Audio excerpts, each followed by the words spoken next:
आज की short analysis में हम डिस्कस करेंगे Motilal Oswal financial limited stock के ऊपर। और दोस्तों यहाँ पर भी हमारे कई सब्सक्राइबरों की रिक्वेस्ट थी कि सर टारगेट हिट हो चुका है, क्या हम प्रॉफिट बुक करें या होल्ड करें। तो दोस्तों आज की एनालिसिस में आप लोगों की सारी क्वेरीज क्लियर हो जाएंगी। और साथों साथ फ्रेंड्स, ये एक तरह का हमारा फॉलोअप वीडियो भी है। आज से ठीक 1 महीने पहले हमने हमारी चैनल पर ये स्टॉक के ऊपर एक डिटेल एनालिसिस वीडियो डाली थी, जहाँ पर ये स्टॉक को एक राउंडिंग चार्ट पैटर्न के थ्रू प्रेडिक्ट किया था और साथों साथ मल्टीपल पॉजिटिव फैक्टर्स की एनालिसिस करके अपसाइड में इसका टारगेट फोरकास्ट किया था 28% का। और जैसे हमारे अनगिनत स्टॉक के टारगेट हिट हुए, वैसे दोस्तों ये स्टॉक का भी टारगेट 28% अचीव हुआ।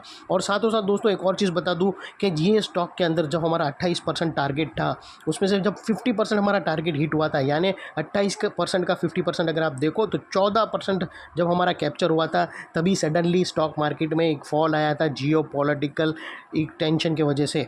तो सारे इक्विटी मार्केट में और स्टॉक में करेक्शन आई थी, तो ये स्टॉक के अंदर भी करेक्शन आई थी। और ये स्टॉक फिर एक रिटेस्ट करने गया था नेकलाइन को, और नेकलाइन को रिटेस्ट करने के बाद फिर से इसने बाउंस किया था। और तभी मैंने एक एनालिसिस डाली थी पैरेलल चैनल प्रेडिक्ट करने की, और मैंने आप लोगों को क्लियरली बोला था कि जो लोग मिस आउट कर चुके हैं previous entry rounding chart pattern की, उन लोग के लिए सेकेंड चांस है, ये पैरेलल चैनल में एंट्री कर सकते हैं। और उन लोग को यहाँ से अनदर 50% जो पेंडिंग है 14% वो कैप्चर करने को मिलेंगे। तो दोस्तों जो लोग वो पैरेलल चैनल से एंट्री करे थे, रीटेस्ट वाली एंट्री, उन लोग 14% प्लस में है। और जो उसके पुरानी वाली पैटर्न राउंडिंग चार्ट पैटर्न से एंट्री किए हैं, उन लोग ओवरऑल 28% प्लस में है। तो मोटा मोटी देखो तो दोस्तों, और दोस्तों किसी को झूठ लगे तो वो दोनों एनालिसिस का लिंक, यानी पैरेलल चैनल जो हमने प्रेडिक्ट करी थी जिसके अंदर रीटेस्ट एंट्री बनी थी, जो उसके अंदर लोग 14% प्लस में है, उसका वीडियो का लिंक डिस्क्रिप्शन में पड़ा है। और साथों साथ दोस्तों उसके पहले वाली पैटर्न जो राउंडिंग चार्ट पैटर्न हमने प्रेडिक्ट करी थी, जो लोग अभी तक उसको कैप्चर करने में 28% प्लस में है, वो दोनों बैकडेटेड वाला वीडियो का लिंक डिस्क्रिप्शन में है, जाकर आप लोग ज़रूर देख लेना। और दोस्तों आज का जो वीडियो बनाने का मकसद वो ये है कि दोस्तों ये स्टॉक के अंदर एक further follow up chart pattern breakout हुई है, जो ये स्टॉक को करंट लेवल से और भी अपसाइड में 20% रनअप देने के लिए रेडी है। अगर ओवरऑल देखो तो हम 28% प्लस में है, और यहाँ से जो नई पैटर्न ब्रेकआउट हुई है, ये स्टॉक को और भी अपसाइड में 20% ले जाएंगी। और दोस्तों अभी तक अगर आप देखो तो हमारा धमाका नंबर 1 ही था 28% का, जो हमने कैप्चर किया। और यहाँ से अभी धमाका नंबर 2 बन रहा है, जो अपनी पोजीशन को आप और भी होल्ड कर सकते हो और स्टॉप लॉस के साथ ट्रेल करके अपसाइड पे प्रॉफिट ले सकते हो। जो ऑलरेडी ये जो लोग हमें पूछ रहे थे, वो अपने एडवाइज़र को पूछकर अभी भी अपनी पोजीशन को होल्ड करो, स्टॉप लॉस के साथ ट्रेल करके अपसाइड पे राइड करो। और दोस्तों अगर यहाँ पर किसी को फ्रेश पोजीशन लेना हो तो वो वेट करना, क्योंकि स्टॉक इतना अच्छा रनअप दिया है दोस्तों कि ये स्टॉक ऑलमोस्ट ओवरबॉट हो गया है। अब यहाँ पर अगर थोड़ा सा भी डीप आएगा तो रिटेस्ट एंट्री बताऊंगा, वहाँ पर आप लोग फिर से एंट्री कर सकते हो फ्रेश पोजीशन लेने के लिए। लेकिन ये करंट लेवल पे फ्रेश पोजीशन लेने की बिल्कुल भी रिकमेंडेशन नहीं है, क्योंकि दोस्तों एक तरफा 90 डिग्री के एंगल से ये स्टॉक अपसाइड में भागा है। तो फिलहाल अभी फ्रेश पोजीशन लेने का बिल्कुल ही अवॉइड है। हाँ, लेकिन दोस्तों इसके अंदर जो टेम्पररी फॉल आएगा, वहाँ पर वो परफेक्ट एंट्री बनेगी रिटेस्ट के टाइम पे, और वो मैं आप लोगों को एनालिसिस में बता दूंगा। तो दोस्तों सीधा जाते हैं हम चार्ट के ऊपर और फोकस करेंगे। आज हमारा जो की फोकस रहेगा, जो नई चार्ट पैटर्न बनी है, जो सेकंड धमाका हम बना है, उसके ऊपर हमारा मेन फोकस रहेगा अपसाइड के कैप्चर करने का। तो दोस्तों अगर मैं आप लोगों को यहाँ पर बताऊँ तो फ्रेंड्स, आप लोग यहाँ पर क्लियरली देख सकते हो कि ये वो राउंडिंग चार्ट पैटर्न थी, जो हमारी एक्चुअल पैटर्न थी वो ये थी दोस्तों, जो हमने प्रेडिक्ट करी थी। और ये दोस्तों उसकी नेकलाइन थी, और ये उसका अपसाइड में टारगेट था 28% का। और दोस्तों ये 28% का तो टारगेट एक्चुअली हुआ, उसके बाद स्टॉक और वीकली में अगर आप देखो तो 10% और अपसाइड भागा है। तो ओवरऑल अगर आप नेट देखो ना, तो ये स्टॉक के अंदर तुम 38% से 40% प्लस में हो। और दोस्तों इसी के दौरान मैंने आप लोगों को बोला था कि यहाँ पर हमारा जब 50% टारगेट एक्टिव हुआ था यहाँ तक का, तब मैंने आप लोगों को बोला था कि यहाँ पर स्टॉक के अंदर एक साइडवे कंसोलिडेशन हुआ था ये जियोपॉलिटिकल टेंशन की वजह से। और जैसे इसने ये रेंज ब्रेकआउट दी थी, तो मैंने फिर से एनालिसिस डाल के बोला था कि ये एक दूसरी अपॉर्चुनिटी है। जिन लोगों ने ये पुरानी पैरेलल राउंडिंग बॉटम को मिस आउट कर दिया है, उन लोगों के लिए सेकेंड अपॉर्चुनिटी है ये पैरेलल चैनल के अंदर एंट्री करने की, और ये अपसाइड में कैप्चर कर सकते हो। जो ऑलरेडी लोग का ये टारगेट भी हिट हुआ और उन लोग अगर आप देखो तो टारगेट के हिसाब से 14% प्लस में है उन लोग भी।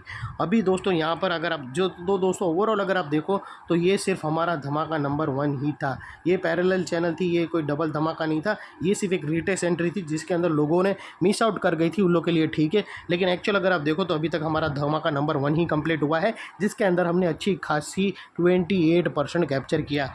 अभी दोस्तों फ़िलहाल टेम्प्रेरी के लिए मैं ये सारी टारगेट लाइन चेंज कर देता हूँ क्योंकि इसकी मलाई हम खा चुके हैं और अभी फोकस करेंगे अपसाइड के नए पैटर्न की। तो दोस्तों अगर मैं आप लोगों को बताऊँ तो यहाँ पर हमें एक ज़बरदस्त फ्रेंड्स मैं स्ट्रक्चर बनाने के बाद ही आप लोगों को मैं बताता हूँ कि दोस्तों अगर आप यहाँ से नोटिस करो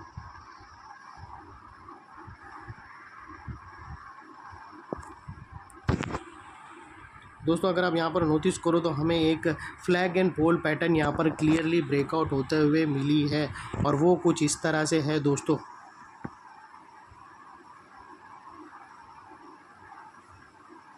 मैं आपको जस्ट दोस्तों अगर आप देखो तो ये flag and pole pattern already breakout हो चुकी है। और दोस्तों दो तरह के फ्लैग होते हैं, एक फ्लैग दोस्तों यानी फ्लैग एंड पोल पैटर्न इसको बोलते हैं। ये जो डंडी है ये पोल है, एक फ्लैग ऐसा होता है दोस्तों और एक फ्लैग ऐसा होता है। तो यहाँ पर ये जो होता है वो ट्रायंगुलर चार्ट पैटर्न होता है और ये दोस्तों पैरेलल चैनल होती है।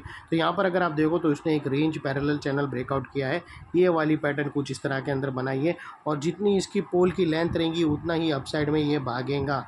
तो दोस्तों अगर आप देखो तो ये जो पोल की लेंथ है वो तकरीबन 20% की है दोस्तों और इसकी जो नेकलाइन निकल कर आती है फ्लैग एंड पोल की वो 990 के आसपास की आती है और अपसाइड में अभी स्टॉक का जो टारगेट निकल कर आता है वो 1220 रुपीज़ का आता है, जो तकरीबन अगर आप देखो तो नेकलाइन से वो दोस्तों 20% के आसपास आता है। और बात कर लेते हैं स्टॉप लॉस की, तो दोस्तों यहाँ पर मल्टीपल ऑप्शन अवेलेबल है। आप अपने एडवाइज़र को पूछकर फर्स्ट ब्रेकआउट कैंडल के लो के नीचे क्लोजिंग बेसिस पे रख सकते हो या फिर एटीआर की हेल्प ले सकते हो या फिर दोस्तों ये जो मिड लाइन है पैरेलल चैनल की ये क्लोजिंग बेसिस पर रख सकते हो जो एक स्ट्रॉन्ग सपोर्ट है, या फिर दोस्तों ये भी रख सकते हो ये फ्लैग का लोअर एंड और वहाँ पर ही फर्स्ट कैंडल का एंड भी है। लेकिन दोस्तों आप लोगों को इतना मेक श्योर करना है कि आपका risk to reward ratio at least 1:2 या मिनिमम 1:1.5 रहना चाहिए। और दोस्तों यहाँ पर मैं क्विकली खाली हमारे न्यू कमर्स लोगों को बता दूँ, उन लोगों को तो हमारे जो पुराने सब्सक्राइबर है उन लोगों को तो पता है कि डबल धमाका कैसे वर्क करती है, लेकिन सिर्फ न्यू कमर्स वाले लोग को मैं खाली क्लियर कर दूं कि दोस्तों अगर आप देखो तो ये राउंडिंग चार्ट पैटर्न थी जो हमने प्रेडिक्ट करी थी। और मेरे न्यू कमर्स लोगों को बता दूं कि दोस्तों जो भी स्टॉक करेक्शन के अंदर एंटर होता है और जब वो बॉटम से रिवर्सल देता है और जो बॉटम से हम प्रेडिक्ट करते हैं और अपसाइड में उसको कैप्चर करते हैं 52 वीक हाई तक या फिर वीकली कोई रेजिस्टेंस लेवल तक, उसको बोलते हैं धमाका नंबर 1। और उसके बाद फर्दर फॉलोअप बाइंग आई और हायर टाइम फ्रेम के अंदर यानी 52 वीक ब्रेकआउट होता है फर्दर फॉलोइंग हाई वॉल्यूम के साथ, तो दोस्तों फिर उसको जो फर्दर हम कैप्चर करते हैं 52 वीक के अबाव उसको बोलते हैं धमाका नंबर 2।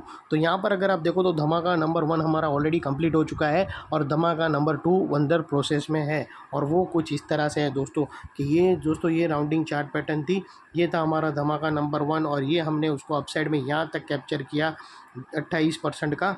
और अगर आप देखो तो ये फ्लैग एंड पोल पैटर्न हमारी है धमाका नंबर 2 और ये दोस्तों हम अपसाइड में 20% कैप्चर करने के अंडर प्रोसेस में है। तो दोस्तों ये थी डबल धमाका स्ट्रेटेजी जो मैंने क्लियरली आसान भाषा में बता दी। और सेकेंडली दोस्तों एक और चीज़ जो फ्रेश पोजीशन लेने वाले लोग के बारे में जो मैंने कहा था वो ये था कि दोस्तों इसका जनरली RSI है वो काफ़ी हद तक ओवरबॉट हो गया है। तो ओवरबॉट में दो चीज़ हो सकती है, यहाँ से सीधा स्पीड और 90 डिग्री में भागेगा या फिर कंसोलिडेशन करके नेकलाइन के पास आएगा।